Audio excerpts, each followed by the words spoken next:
आजकाल Indian stock मार्केटमध्ये IPOज खूप चालू आहेत. तर IPO म्हणजे नेमकं काय? IPO म्हणजेच इनिशियल पब्लिक ऑफरिंग. जेव्हा एखादी कंपनी सामान्य जनतेसाठी आपले शेअर विक्रीसाठी उपलब्ध करून देते त्यालाच IPO असे म्हणायचे.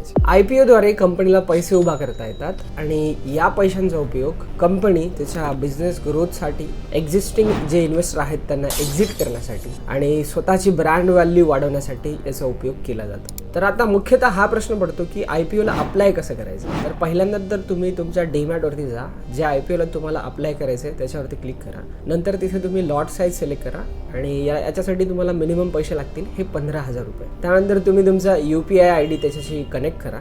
नंतर तुम्हाला एक UPIचा मॅन्डेट येईल तुमच्या फोनपेवरती किंवा जे काही UPI ॲप तुम्ही यूज करत असाल ते जेव्हा मॅन्डेट तुम्ही ॲक्सेप्ट केलं, एक 15,000ची अमाऊंट तुमची ब्लॉक होईल आणि ज्या दिवशी अलॉटमेंट स्टेटस दिसणार आहे त्या दिवशी तुम्ही NSEच्या साईटवर किंवा BSEच्या साईटवर जाऊन तुमचं अलॉटमेंट स्टेटस चेक करू शकता. आणि जर तुम्हाला अलॉटमेंट मिळाली असेल तर लिस्टिंग डेटच्या दिवशी जर गेन असेल तुम्हाला 100% किंवा जो काही गेन असेल तर तुम्ही हाफ क्वांटिटी तुमची बुक करू शकता आणि हाफ क्वांटिटी होल्ड करू शकता for the longer time frame. शेवटी तुम्हाला बोनस म्हणून हेच सांगतो, जर तुम्हाला IPO अलॉटमेंट मिळत नसतील तर तुम्ही कट ऑफ प्राइस ट्राय करू शकता. SME IPOजला अप्लाय करणं थांबवा, कारण त्यांचा इश्यू साईज छोटा असतो आणि त्यामध्ये लिक्विडिटी सुद्धा कमी असते.